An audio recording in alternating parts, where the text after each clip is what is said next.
So again, let me, start over. I'm Paulina Fair. I am one of the co-leads of a neighborhood group in District 8 called Activ8SF. We've got a website, it's activ8sf.com.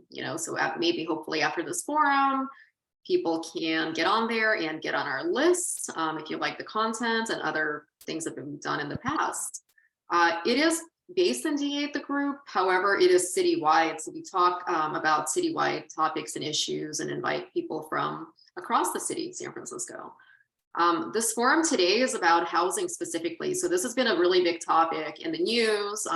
We've actually done a housing forum before, but that one was really specific, whereas this one is kind of a little more open-ended, but however, we would like to touch on key issues, including the housing element for sure, and housing at all levels. And part of that is a discussion on affordable housing.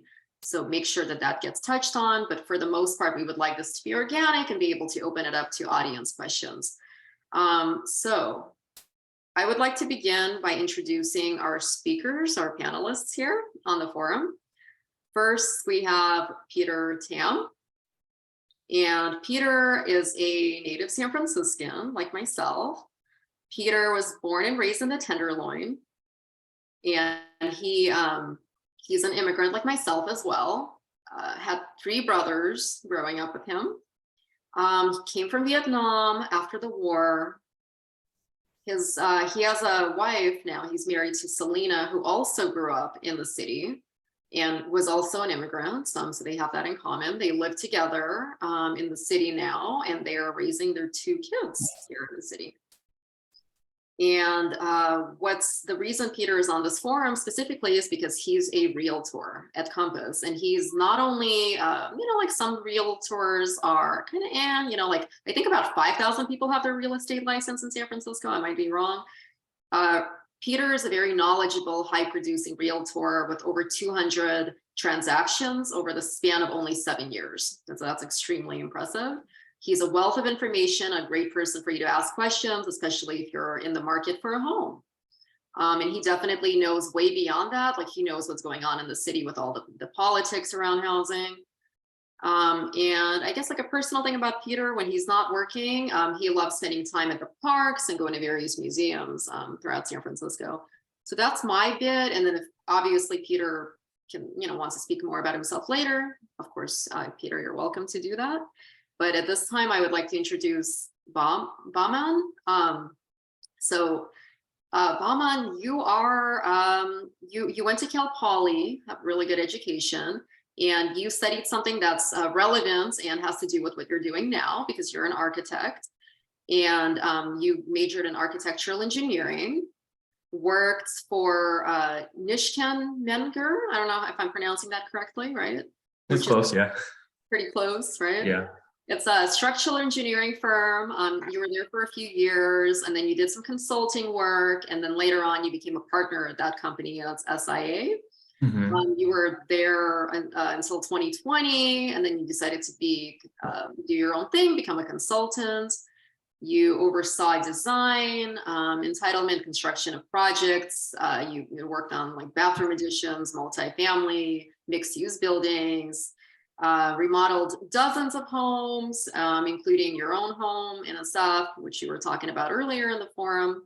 And you are actually also a licensed realtor, as well as, clearly an engineer and also a contractor. Okay. Yeah, and a San Francisco native. And a San Francisco native. I didn't know that about you. Yeah. Okay, so on the contractor note, we'll introduce Laurance. Laurance is the contractor, so he's our contractor panelist, specifically. Native San Franciscan as well. This is like a whole group thing here. And pretty much, let's see, like you've had a lot of pretty cool experiences, Laurance, in remodeling your own home. And I think since you're more than a panelist, you're actually part of the group. I think it would be more appropriate for you to just kind of speak about yourself. If you think that's okay, I'll let you do that because I want you to have a little more of a presence here. Yeah, thanks. I'll jump right in. Thanks, Pauline, and thanks everybody for taking some time this evening to listen to us have a little chat about housing at all levels. And we're really excited to have this talk. And we're really going to have some chance to have some fun discussion and really lay it out as it is. I'm ready to give you some numbers. And I think Peter and Bahman are very interested to be of service.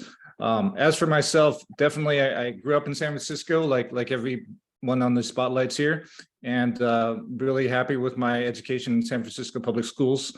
I have a general contracting business where I have a contracting license actually in the state of Utah, and I'm working on my California one.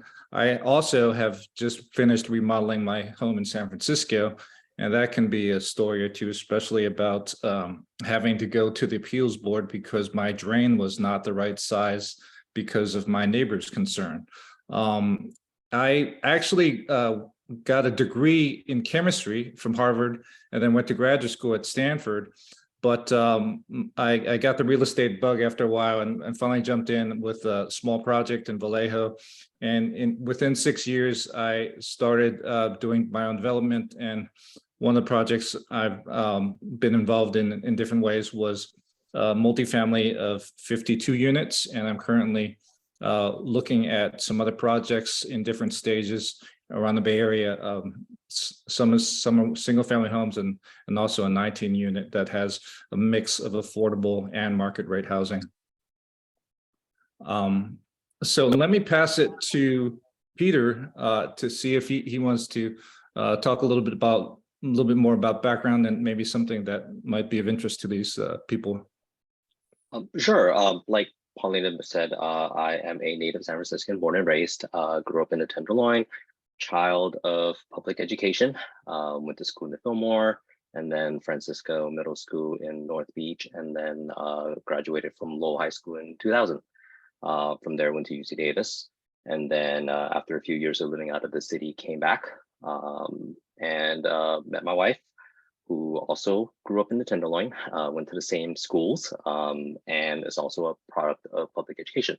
And so, you know, unlike some natives who've been forced to leave, we were fortunate enough to find our place here, to be able to raise our children. And, you know, we love the city, everything about it. And I know that a city it's like this big has its own challenges, but, you know, we're all here, we all care, we're all gonna, you know, hopefully find ways to fix it as much as we can. Okay, and then Bahman, is there anything you'd like to add about yourself that hasn't been said? No, I mean, I think you hit all the important points about my background. Yeah, it's a variety of both the design side, the construction side, and then eventually how that leads to sales. That's mostly my background. So. Okay, I think it's really important from the outset to define like a couple of key terms, which are, you know, because we talk about in this landscape, like housing at all levels, you know, we've all kind of, I think, heard that, and then affordable housing. So from the outset, I think it's really important for people to understand, what are we talking about when we're talking about housing at all levels, and what are we talking about when we're talking about affordable housing in San Francisco? What does that look like? Who would like to speak to that out of the panel? Oh, I can start. Okay, perfect. I think, you know, like affordable housing itself can be a subjective topic, but the city does have definitions on what affordability actually is. And a lot of it is centered around what the area median income is within a specific district. So when you look at a project and they say that there's affordable, it's affordable based on, you know, the average salary of the people that are living within that neighborhood. And that can span anywhere from, you know, on average 80% to 120% of that average income. But the city also has some leeway into negotiating more affordable housing, and some can be as low. I've seen the charts; they can go as low as 30%, but most of them would be anywhere from 50% to include more of the 50% to 80% area median income type sale prices. So that's kind of what generally what affordable housing actually is defined as. Okay, and then, okay, that's affordable housing. So we're not talking just about, like, I think some people have this misconception that you're just, I don't know, just going to house a bunch of people that are on the streets of San Francisco that might or not be from the city, but it has a lot more to it, that definition. However, we need to also define housing at all levels. So what are we talking about when we're talking about housing at all levels? Let me I take feel that. that. Oh, go ahead. Thanks, Peter. In general, my understanding as someone who's worked in a couple different cities is it involves both the affordable as in that range that Peter mentions, as well as workforce housing, which is kind of designed for people that have like a income from the city or something, as well as market rate housing, and it could be even luxury housing. So housing at all levels just is a way in which people have adopted a phrase as opposed to 100% affordable housing, which is a goal that's very admirable, but it's very hard to achieve without a significant input of public money. Okay, and what, we had a couple of propositions on the ballot last time, and then there was the demand by the state. I think people on this forum might or might not have known or heard about that there was this demand that the state made of San Francisco for 82,000 units. What happened with that, and like what's going on with the housing element? So before I open up to how to the public about your personal questions, I just want to make sure that that's addressed so we're all kind of all on the same page. What is happening in the San Francisco landscape now? But as far as I understand it, it's one of the there's very few cities in the Bay Area that have gotten their housing element approved, and San Francisco was one of those. It was kind of a last minute. It got worked out, and moving forward, it involves upzoning. It involves increased density because again, it's a limited 7x7 peninsula, so ability to build outwards isn't there. So it involves making what you have work. So that's what we're going to be looking forward to in the next couple of years. Mm-hmm. And if not, I mean, like, what happens if we're not meeting those benchmarks? So I think they reevaluate. I think it's in 3 years they'll reevaluate, and then if they don't see progress, you get money taken away as far as transportation, federal money that's designated for local municipalities to spend as they see fit. Yeah. Okay, so now people that are on the call, anyone on the call, including the panelists actually themselves, you could ask questions of each other or what have you. But does anyone have any specific questions for any of the panelists? If this could be about anything that they've spoken to so far, things you've seen in the press, or like specific concerns that you have. If you're buying a house right now in the city, parking restriction issues, or anything like that that you might want to ask about.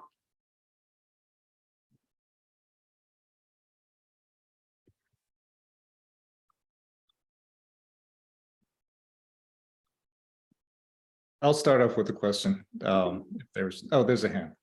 Okay. Hi, I was just wondering what I hear about these single family homes now being allowed to build multi-family homes in the same area, in the same plot. What is that all about? And did that go through, or is it just going to be on the ballot, or we stuck with it? Where are we with that? Are you referring to the state bills or the local bills? Well, I live here, so whatever affects my house. Let's say I have a single family home, and now a rule may be passed or is passed that now if I want to, I can add another unit on my same property, where before you couldn't do that. It was zoned a certain number. Mm-hmm. So what is it now? Did it change? So yeah, the city is almost completely eliminated single family zoning. RH1 zoning now, either you go through the state route and you get additional units through using State Bill 9. That's been in effect for a while now. It's, I think, almost 2 years now it's been in effect. It's the state as a whole pushing for more housing, and that's been in effect.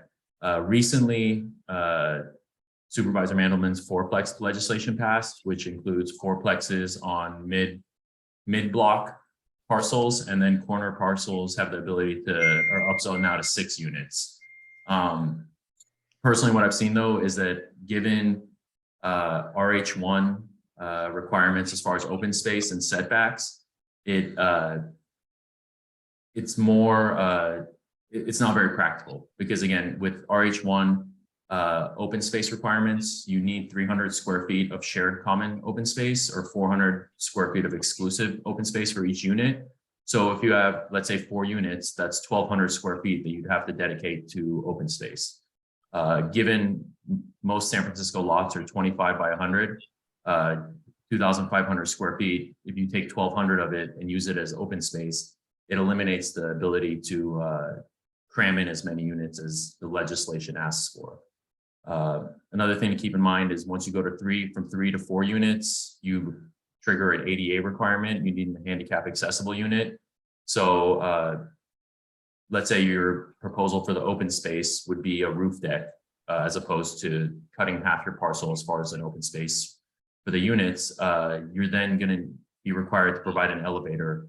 You can't basically not allow the ADA unit to have access to the same common amenities as the other 3 units. Another thing to keep in mind is once you go from 2 units to 3 units, it triggers the requirement for 2 exits. And if you have 2 exits, a stair shaft, usually it's 10 by 15, 10 by 20, whatever it is, that takes out a huge chunk of the buildable area for the building. So a lot of it is. What you're saying is unlikely that there'll be a lot of these fourplexes in the middle of my street where we only have single family homes. Unlikely meaning it could happen, but it's unlikely because of the space doesn't fit the space requirements. That's correct. Yeah. Basically it.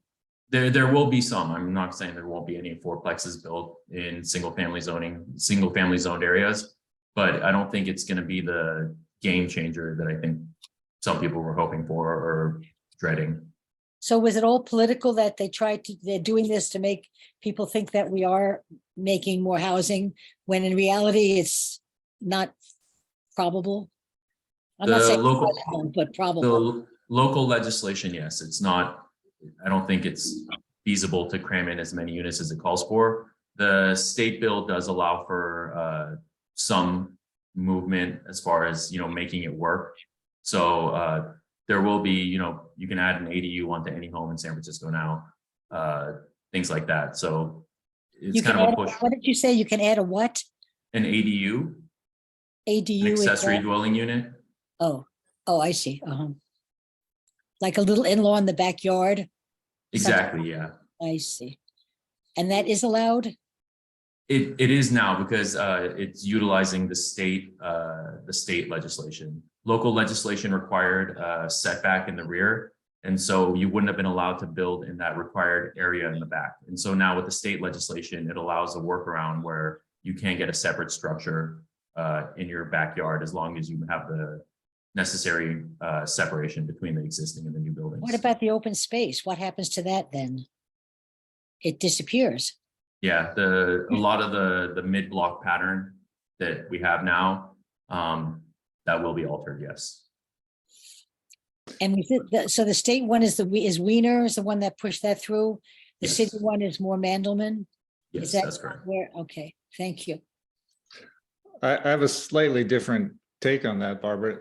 It's a super question because I think a lot of people are considering what options they could have, especially if they have extended family that they would like to have in San Francisco. This is definitely one route to do it. So as Bahman said, it's a very tough situation to imagine 3 or 4 units. But my understanding is the 2-unit option, should you want to be a landlord or have family in a different unit, seems more feasible. And these things take a while to roll out. When ADUs were first approved, accessory dwelling units, in any type of forum, it really took a long time to get even more than a dozen going per year in San Francisco. And other cities have tried to kickstart things by having like ready-made models and making a lot of terms easier. And San Francisco, you know, has done quite a bit, but I could tell you firsthand that as I surveyed the landscape, I went for the state accessory dwelling unit method to go to planning. And that was the first one, as far as I know, through the city. And so that had a risk, but it had better rules than the other ones from the city. And so if you're considering it, if you know someone else is considering it, be sure to find someone that's got some sort of professional experience. If it's Bahman or myself or someone else you might know, we all have different opinions and experiences, but that is where, as we imagine a world of trying to build, I don't know, 80,000 units and having it like be kind of like not insanity amongst neighbors, hopefully this is one path to do it. Thank you. Does anyone else have their hand up, or should I just ask my question here? Okay, it looks like I'm good. What about the parking? I mean, like I've heard a lot of people concerned about the parking, where before we were told that we could have parking in a lot of these housing units, and that's being scaled back. Can someone speak more to that and like what that's going to look like? I can start the panel reverse. I have a project in Potrero Hill, similar. I think before we started the forum, Peter was mentioning density bonuses, and part of the requirement is that they don't allow parking. So we had our neighborhood meeting. All the neighbors, their biggest concern was the lack of parking, but at the same time, that's something that planning is pushing for. They're eliminating car parking. You know, you can substitute a car parking space by using a bike parking space now. And so if you're building a unit, that buildable square footage used as parking obviously isn't as lucrative as if you use it as a unit. So it's a push-pull. You know, the city requires one thing, neighbors have their own concerns, and then, you know, it's trying to reconcile the two. Yeah. Adding to what Bahman was saying is that with most developers here in the city, a lot of times they do want to add parking because it is a desirable amenity to a condominium unit, but the planning department's position is to reduce car use and increase public transportation use. And so that's where I know that a lot of the developers and builders and contractors are all stuck in the middle of that battle, right? Because it's the neighbors that are saying, hey, there's very little parking as is, and you want to add more units here. It's ridiculous that there's not more parking added to the project. But then when you go back to the planning department, it doesn't matter what you say, anything, they won't grant you that.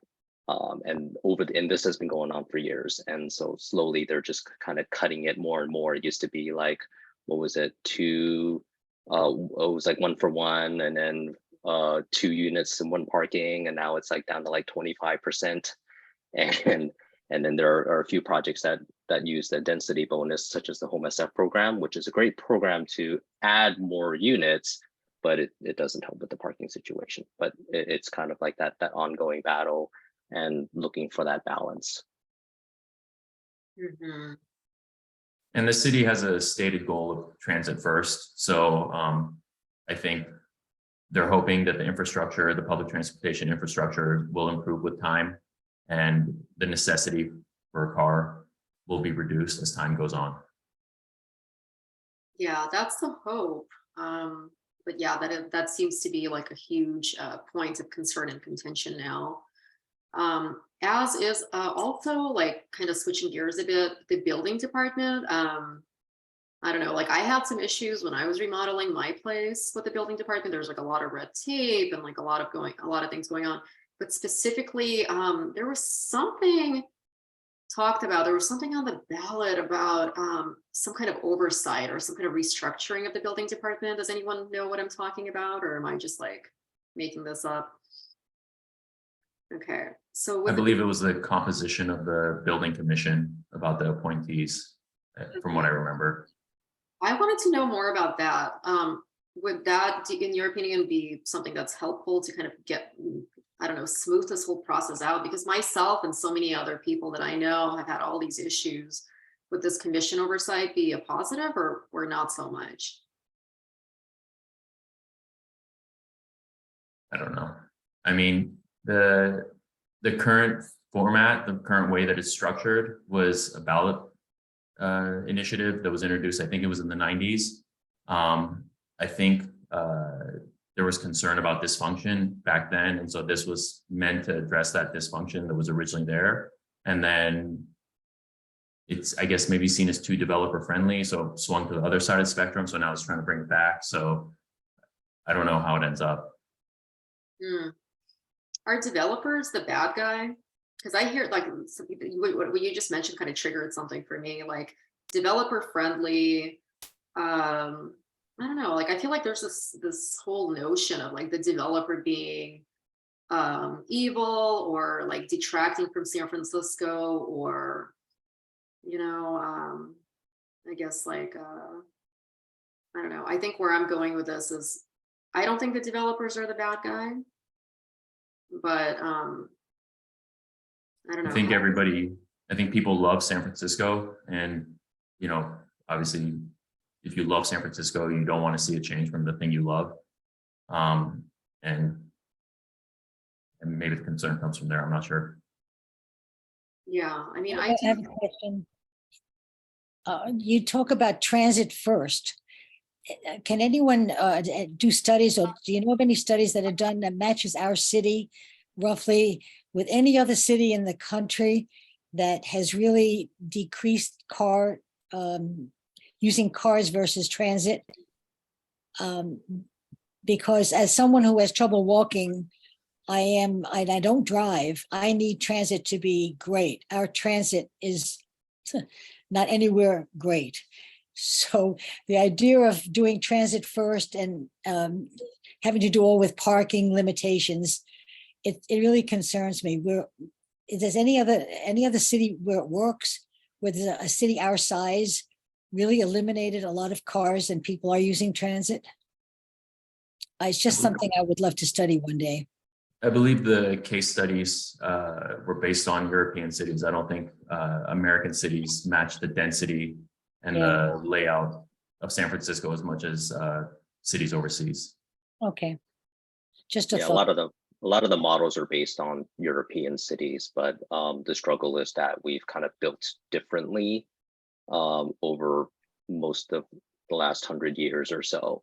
And so now there's a huge challenge in terms of rebuilding that transportation infrastructure.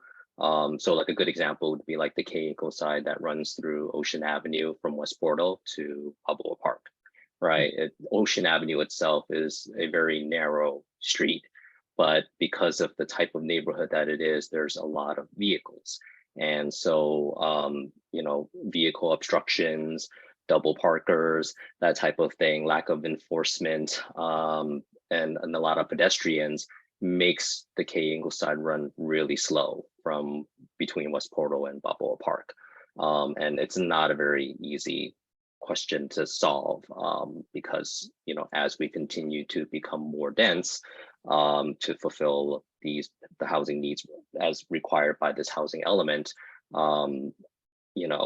there isn't a solution on the table right now that is viable. We've tried transit only lanes, we've tried adding bike lanes and that sort of thing, and it's still a mess. So there's nothing. I don't think anyone has an answer right now. There's an awful lot of space south of Market. They can do lots of parking and no parking transit, and that sounds like a NIMBY, and that's roughly where I'm coming from. But we'll see. Well, that's fair. It's a very early on kind of question. I think that there are neighborhoods that are relatively transit oriented. If you look around the city, if you think about the South of Market area that you mentioned, Barbara, there are some projects which are very housing dense and not too many parking spaces. Yeah. And I could speak as a developer that, as we think about Geary or Terraville, having the opportunity to not have a parking space really makes a project more likely to be doable just on paper. So many projects nowadays just don't work at all between the cost of labor, the 2 years wait or 3 years wait for some of these projects, neighbors trying to have some sort of say about things. The numbers of ways in which a project won't work makes things harder to work on the math. And so if I can say I can have an extra bedroom for 400 square feet as opposed to a car, I can be confident that that project is worthwhile doing, as opposed to a project that I think is worthwhile in the peninsula or in another state. And then your neighbors will say, but that means there's 2 more people living there and there's another car, and I see both sides. I hear you. Yeah, and it all adds up to this housing for all thing that Paulina had mentioned as well. Mhm, mhm. And then Chris had a good point in the chat. I see it now. Back to Barbara, your and my kind of parking concerns. A lot of these studies are based on, Chris says, flat European cities like Berlin, Paris, London. And City Hall is not able to read, sort of like figure that out. I mean, it's like, why we can't really compare ourselves to these cities, in my Right. opinion, perhaps. So we're going fresh. We'll see what happens. Yeah. I mean, another thing that I've seen a lot in the press, let's see, unless someone else has a question, I just wanted to speak to, I think some of your maybe other people have this concern. It's like downtown, right? Okay, what are we doing with downtown? Because people are not coming back into the office as maybe some people had hoped. And then some people I hear like shouting, why can't we just make all these downtown, empty places that used to be commercial? Why can't we make them now housing? And like, wouldn't that help us meet our mandate, right? Or like come closer to that. In my mind, I see like a slew of issues with that, but I wanted maybe one of the experts to speak to that as opposed to myself. What are the issues with, like, say, coming in and saying, hey, let's just make commercial downtown space residential? Like, what are at least like a couple of the top problems with that, I guess? Or is it not a problem? Am I misunderstanding? Is this actually like a viable use of the downtown commercial space? Yeah, it's not a feasible conversion. I think because it involves updating the mechanical, the plumbing, the electrical, fire ratings, all these things. There was a AAA building on Van Ness that they converted from an office to residential, and that one was a one-off. In general, it just doesn't happen because the conversion is just too costly. But there has been talk about it now. Like people are starting to approach that subject, but in general, it's not cost effective to do so. The one that you mentioned, why was that a one-off? Like, what? From what I remember, it was construction costs were a lot lower. I believe it was early 2010s that conversion happened. Construction costs were a lot lower. Sales prices were still high. So it just made sense because the building was already there. And I don't think the conversion was as intensive as most of these other downtown buildings would be to convert from office to residential. Okay. I have And a question. lot of it is, planning's exposure requirements, egress requirements, things like that. The floor plates are generally open. And so if you want to build units within those, it's going to require seismic upgrades and things like that make it very cost prohibitive. Okay. I have a question for Peter. Like, given all of these sort of like changes politically, all of these new sort of expectations, COVID impacting downtown, blah, blah, blah. What are you seeing from like the realtor real estate perspective? What are you seeing and hearing from your clients in terms of, are they frustrated? Are they like taking this in stride? Is this affecting, your sales, all these changes that are happening right now and all this sort of like uncertainty? And all it really depends on what segment of the market you're kind of looking at. During the pandemic, tons of people left the city, but that didn't stop the housing market from booming the way it has over the last 2-3 years now. And a lot of it has to do with just the people that are here, that currently live here and are planning to stay here. And so, you know, when you're looking at something like the condo market, yes, it's probably the most affected market now still, and has yet to recover, because not just from, you know, the whole work from home pandemic world, but as well as, you know, a lot of the tech layoffs that had happened over the last year, right? I think San Francisco just lost about 25,000 jobs. So within the condo market, just what's on the market right now, there's probably about almost 4 months worth of inventory to be sold.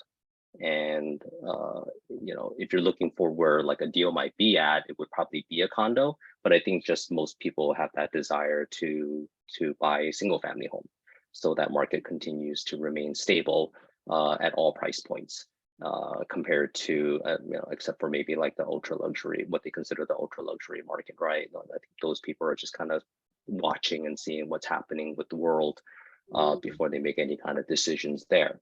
But if you look at the condo market, and it kind of goes back to what Bahman is saying, is that, you know, downtown conversions will continue to add to that inventory, and it'll in an area where people don't necessarily have a desire to live in, and that'll continue to depress that portion of the market.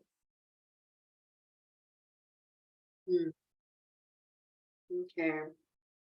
Yeah, I mean, that does make sense. I'll also add that, like, on the demand side, like where people want to live is outside of downtown. So in places like Noe or Glen Park, or, you know, anywhere, most of the West Side, right? It's a highly desirable neighborhood, and that's kind of where like the fourplex, the sixplex might help. But it's hard to say like how much could be built in the West Side to feed that demand. I know, okay, one thing that comes up, like, you know, people have all these concerns about, you know, like, okay, well, I'm going to buy the single family today. Like, am I going to be forced to upzone or what have you? People don't understand how this whole thing works. And then in this conversation, I hear about like legacy neighborhoods. So for example, I think St. Francis Wood, right? Like those houses, I mean, I potentially, you know, I don't know. Well, let's not get too specific here, but I mean, I know people that live there, and like they think that they're kind of in a legacy house where like things in their neighborhood are not going to change. Is that actually reality, the legacy status of the neighborhood like that, or would a neighborhood like St. Francis Wood also be potentially upzoned and see like higher density? No answer on that right now. I think we won't know until someone actually tries it. To push the limits of the legislation. As the way it seems to be written right now, it's kind of a blanket kind of legislation that affects all parcels within the city. But you know, I think things might be amended. Who knows at this point? I don't know if the other panelists can speak on that. No, I think that's spot on. I don't know. I mean, potentially, yeah, I think people don't want neighborhoods like St. Francis Wood and Pacific Heights excluded from the same requirements that you're making everybody else abide by. So I think there will be political pushback as far as the more affluent neighborhoods doing their part to you know, increase the density. Yeah, I think it's easier to argue when it's like a commercial corridor, like, you know, on California Street or Sacramento Street or something like that, within Pacific Heights. But, you know, St. Francis Woods is kind of off in this kind of own little area. And so until someone actually tries it, we won't know if it'll succeed or not. Yeah, I mean, I think like from an equity standpoint, it certainly makes sense to, you know, if you're going to say that one neighborhood has to do this, then it has to be across the city. It can't just be like, say, in D6, where a lot of this density has been, in my opinion, you know, focused the past years, which, you know, has resulted in, among many other things, like during the redistricting process, I'm sure you guys have like probably saw some of the drama there because D6 got so dense and so big, whereas some other neighborhoods did not. It like shifted the entire map, where every 10 years we do the census and then everything kind of shifts over. And it's like created this whole slew of issues, among other things. But at any rate, I think that, you know, density is good in my opinion, personally. But we need to be really like strategic and mindful. And then one thing that also comes to mind, like if we're going to do this, we're going to be mindful of density. We have to kind of meet people where they are, at least in some ways, like give a little bit. I mean, I guess like a point of concern that I have, I kind of want somebody to speak to this, is like when I'm say inheriting property from my family, right? There was something on the ballot a couple of years ago that probably seems to have changed the tax structure of a property that I might inherit, or a couple of properties. Can somebody speak to that? Because I think that's another kind of concern that people have, is like the way that I'm inheriting it now versus before. What does that look like tax wise? Are you talking about transfer tax or Prop 13? I'm talking about well, okay, let's speak to both actually. Yeah, let's speak to both. Peter, you want to take that one? I'm trying to remember right now. I know that there was a change that affected the step up in basis, because when you inherit a property at the time of death, I'm just trying to recall this right now, and I'm kind of digging back into my experience of working for an estate planning attorney who deal with these kind of things. But if you give your property away to your kids, there is a transfer tax that is required to be paid, which is kind of like a sales tax on the property. And then the property then instead of the Prop 13 limitations on the property tax, I think you get like a full step up to the full assessed value. I'm you know, don't hold me to that right now. I'm gonna have to look back on that. But I think that's what you're referring to. Yeah, Peter. And that does... Yeah, that's it. The stepped up basis is you nailed it. That's exactly what it is on the inheritance. I can't quote you verbatim the law, but that's exactly the thus of the inheritance, the stepped up basis issue. Thank you. Yeah, and so I think it's become more expensive to inherit property as well, and to carry it. So I've seen a few families within my own experience that had inherited property and are forced to sell it because they can't afford to keep it. Yeah. I think that exemption still applies as long as it's the children's primary residence, I believe. If they move into their parents' house and use it as their primary residence as opposed to an investment property. Oh, okay, that's interesting. I didn't realize that. So if the kids are not renting it out, it should be the way that it was prior to this change. Yeah. Okay. Interesting. Yeah, because that's definitely, you know, I thought about that and I was like, I know that there were people a couple of years ago, like scrambling to change the documents associated with their, you know, the properties that they're looking to inherit. And I was like, what is all this commotion? And then my own parents, they didn't really like take initiative on this. And then the thing passed and I'm like, crap, like, what does this mean for me? Not that I'm like thinking about it like super, you know what I mean? Like now, but I'm like, just kind of looking ahead to the future. What does that mean for me? All right, let's see. Does anybody have any other questions? I know we didn't really talk about remodeling much or like architecture. If anyone here is remodeling, if not, that's okay. But if you have any specific questions on that, I mean, like that'd be great. And then Laurance, or if Laurance has like some comments or anything you would like to say about that specifically. So we haven't really touched on remodeling per se, a whole lot. Well, I have a question for Laurance. I mean, because he's a general contractor, and I asked this question of other, you know, every general contractor that I meet, is that what are construction costs looking like right now? Because I'm sure a lot of people are thinking like, hey, I need to do some work on my property, even if it's like re-stuccoing or siding or doing like adding a bed, like a room downstairs in their basement or something like that. What is that looking like right now compared to maybe last year? Good question, Peter. You can reach me afterwards and we can talk about it. But I definitely recommend speaking to several contractors because everybody's got a different business model. And in general, I can tell you that compared to like when I looked at remodeling my house last year, it's changed quite a bit. And it's gone really high, obviously, with the cost of supply and the lack of labor. And now it's back to some sort of stabilizing labor. You can tell by, you can just check the cost of lumber in some sort of business site. And you can see that really helps out quite a bit. But for sure, labor is not easy at all. There's basically so few projects that are being worked on in the city, and it's some remodeling of bigger homes that in general is a market. So I can give you stats about like average rates for like a bathroom remodel or something like it to the studs by square feet, and I think that in general it's not that much different than a year ago.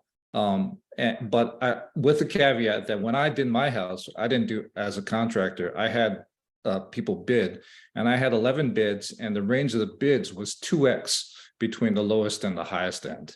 And I couldn't really have an apples to apples comparison, even when I had the spreadsheet and having my professional background. Wow. Doesn't make it easier, Wow. right? It never does. No, I mean, this whole topic, I mean, that's why we wanted to do a forum and open it up to people, like even myself, because I still have all these questions outstanding, and like potentially I'm in a condo now. I might want to get into a single family property. So all these things are going to come up again. And then you mentioned, Laurance, the cost of lumber. Like I know that in general, I mean, like freaking materials have been going through the roof. Like my dad is an electrician. He owns his own company. And so it's not just lumber. I mean, it's a lot of materials, and this has affected like the prices that people pay when they even hire like contractors, electricians, etc. And then he comes in and does estimates with his guys, and people are like, holy crap, like what happened here? In terms of like the price, the quotes, people are sort of like mind blown the past couple of years. But it's like, well, I mean, I don't know if you guys probably agree, like that's kind of what you have to do to be able to still come home and kind of make a living, because everything is increasing like tremendously. So it's like, this is a huge topic, because at the same time we have in play all these, the density requirements, the materials increasing, and then like the red tape still not being solved. It sounds like things are like the commission is not necessarily going to help, and like all these parking restrictions, and then the transportation not being solved. I'm trying to find like the positive at the end of the tunnel here, and I think that's maybe what other people are doing too. So I guess for me, I mean, I guess the positive is still like I love living in San Francisco. It's a beautiful city, has beautiful real estate, great water and other access and things like that. But definitely all these new sort of like changes and issues coming to light. Plus we're in inflation, so it's like that's affecting things too. But with that, I mean, I really appreciated having you guys. Does anybody have any other questions before we sort of like close things out? Okay. So I just like I have a remodel question, and also to the realtors, because I don't know if it's a selling item. Would have any of you put in one of these in a bathroom, these walk-in tubs? Is it desirable for selling? Does it help with the sale price? And has anyone put it in and it works? I'm so concerned about liability if it leaks or something. So any input on these walk-in tubs for future sale? Not yet. Okay. From a selling point, most people that see it are concerned. It just looks kind of scary in terms of like whether or not it'll hold the water in. I haven't heard of any of them actually like bursting. So I think a lot of the concerns are unwarranted, but it does affect buyer perception. I want to do it mainly ADA accessible. So I thought that would be a good point. There's not a lot of experience. I thought maybe if you all have put in a whole lot of them, or you have any idea, but I think I'll wait. Okay, Typically, like that- low curb showers with a bench or something like that built in the showers, typically a little bit more viable. Yeah. But in terms of construction costs, I think Laurance can speak on it way better than I can. I think that honestly, this is a project that is whether you want to have it for yourself for like 3 to 5 years or longer, and that's more important than a resale value. Everybody, is going to have their own opinion about the bathroom when they walk through a house, and it could be totally in love with it and you don't expect it.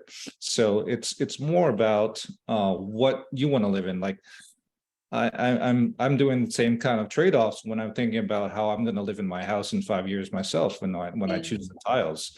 But I could tell you that, in terms of bathrooms, people are doing these standalone tubs now, and they have all these different ways to do bathrooms. And so having something like you have in your head, I think will totally be where the contractor can put it together, and it's going to be completely fine for waterproofing questions. thank you.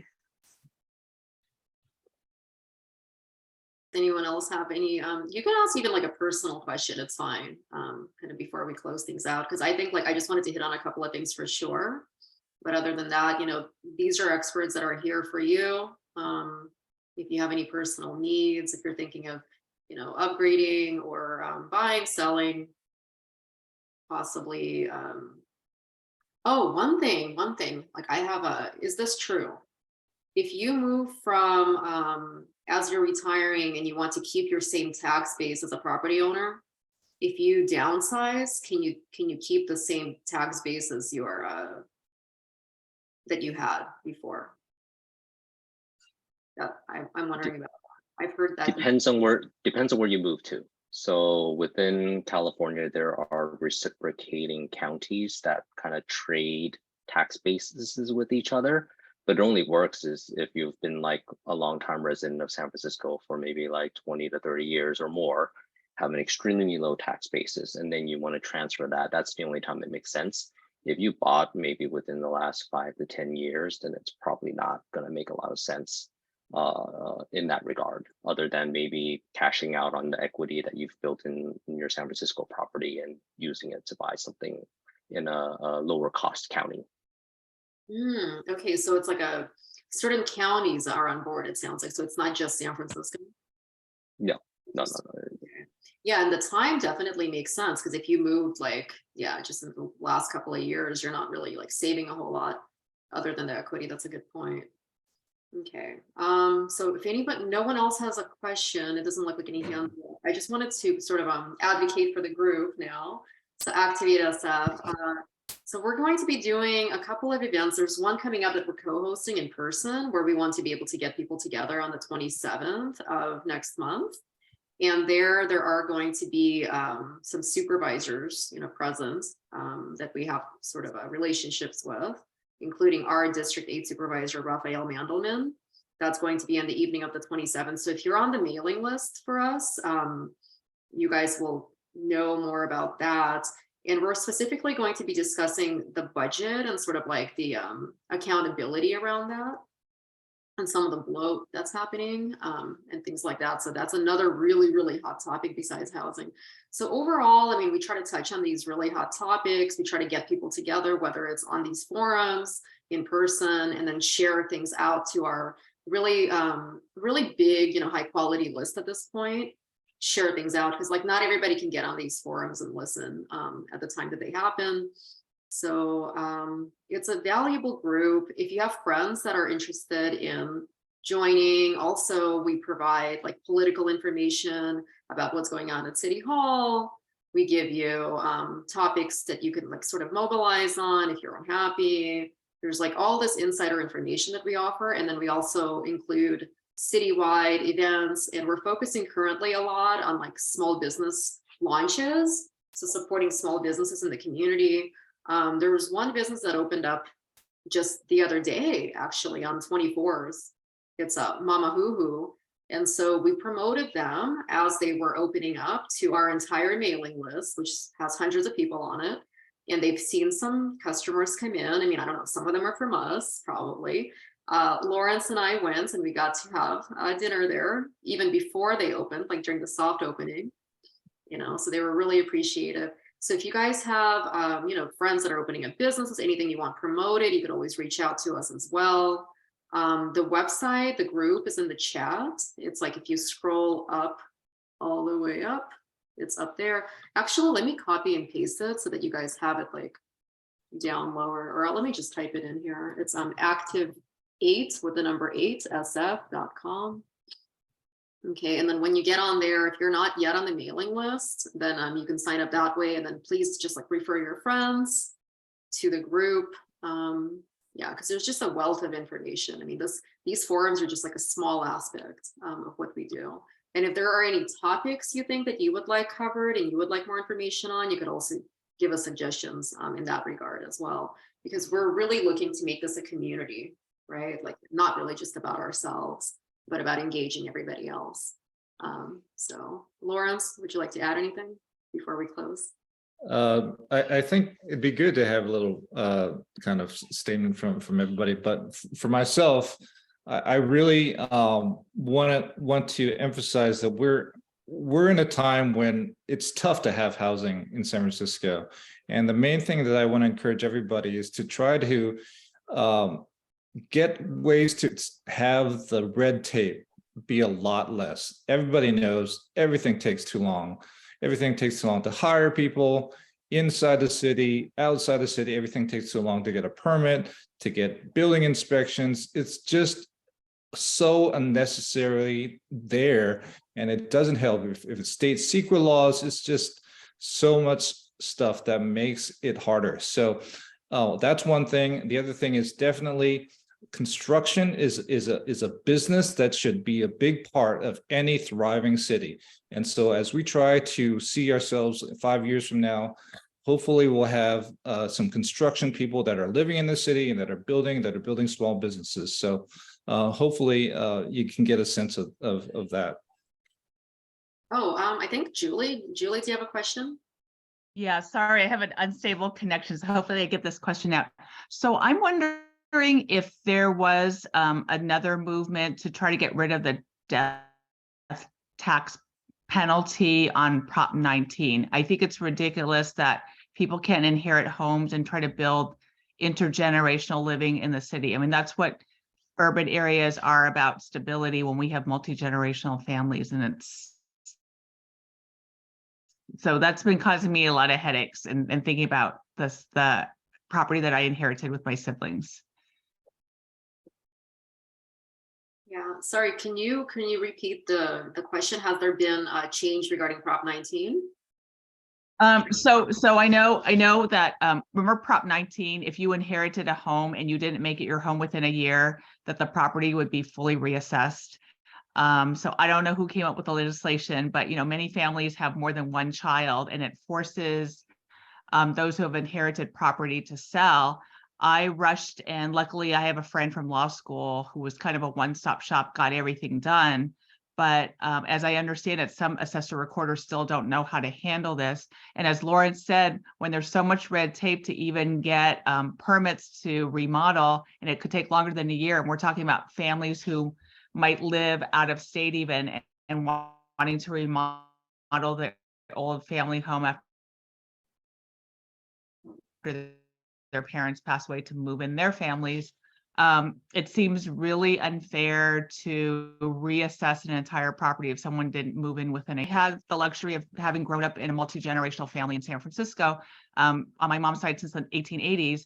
And so if we don't have a stability of families, and I know these tech people can afford things, but how do you afford the taxes when you want to retire? So it just escalates the property values, and so that we don't have a good middle class. And so I heard that there was a movement to try to get rid of that portion of Prop 19. I guess is a long-winded part of the question. Yeah. I think you're right, because I was actually, at one point I was at a house party and someone was passing around a petition about that. Like everybody signed, right? Like to get rid of that. And then I don't know what the heck happened. These petitions are not super formal unless unless they're authorized and approved by City Hall. I'm not even sure if whatever I signed was a formal petition. Yeah, I mean, I think it's been detrimental. Like I agree with you. And I don't know, I mean, like, yeah, there's the people that are rich are still going to be able to live in the city regardless. Like, they're not even targeting the people that they think they're targeting when they pass things like this.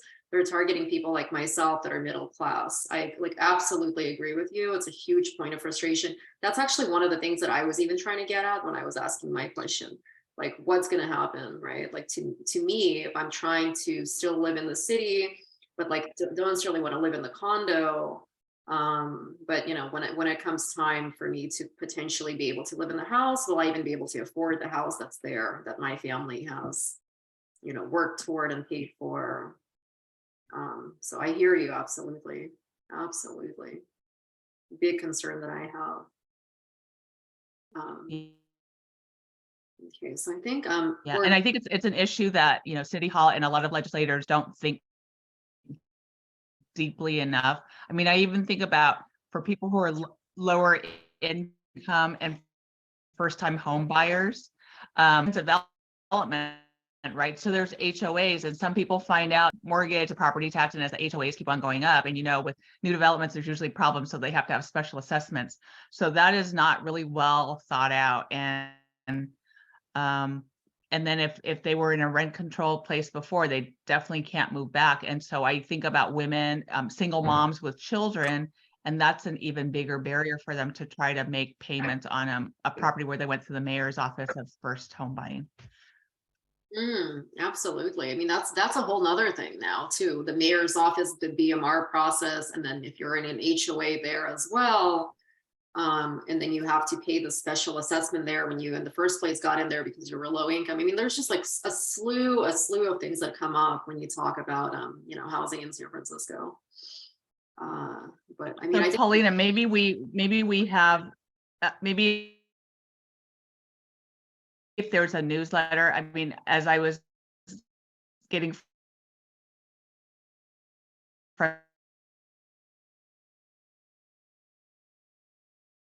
frustrated with everything, I thought about writing and so unpacking these issues. Like they wanted, it's like the last ballot, right? So, and yet they want to tax people on vacancies, and they don't understand the more you're squeezing the middle class people who have a little bit of income property, you don't want to rent it out because it could be, you could be paying more on some liability. My neighbor got fined for $45,000 for something. So essentially her tenants got free rent.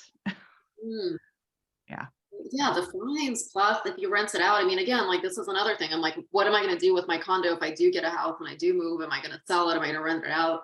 Because other than that liability, you have, what if the person doesn't want to leave and then you have to pay them off? I mean, there's just like a slew of things. So were you saying, Julie, I don't know, you cut out a little bit. If you could type into the chat, were you saying you would like a newsletter specifically zeroing in on some of these topics? Because I heard you say something about newsletter, but then you cut out. So if you could either repeat it or maybe type it into the chat. And so my whole thing is, you know, we have property that's been very deferred maintenance. Yeah. Wanted. Gosh. Yeah, but oh, sorry. I mean, I thought about a good title would be "Where's the Logic?" and to really is a little odd tonight. Sorry. A good title of the newsletter. Maybe you again like cut out for a portion of that. If you could just maybe... Oh, sorry. Yeah, so I just said like where's the logic? So you kind of unpack things a little bit for people to actually have them think about it rather than relying on just little sound bites. Yeah, absolutely. That's a great idea. We'll definitely, I think we should do that. I do think we should do that. Do a little bit more unpacking on the specific topic, especially since we've now done a couple of forums on it. And yeah, so my other thing was, you know, the two measures that got voted down on housing, and yet there's a vacancy tax. And so I said, you know, if you inherited property with a lot of deferred maintenance, I'm like,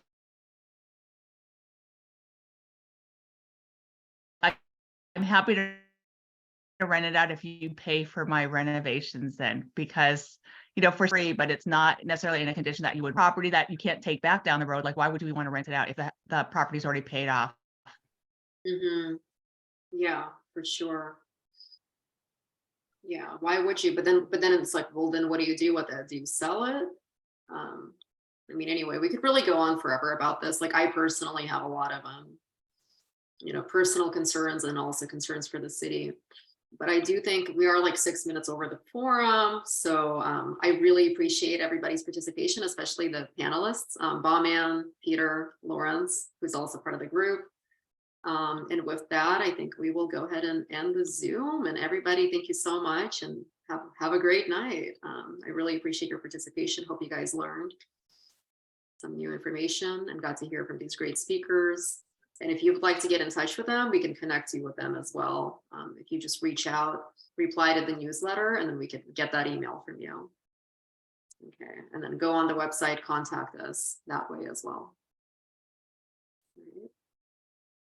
Thank you. Thanks, Thank you. everyone. Good night.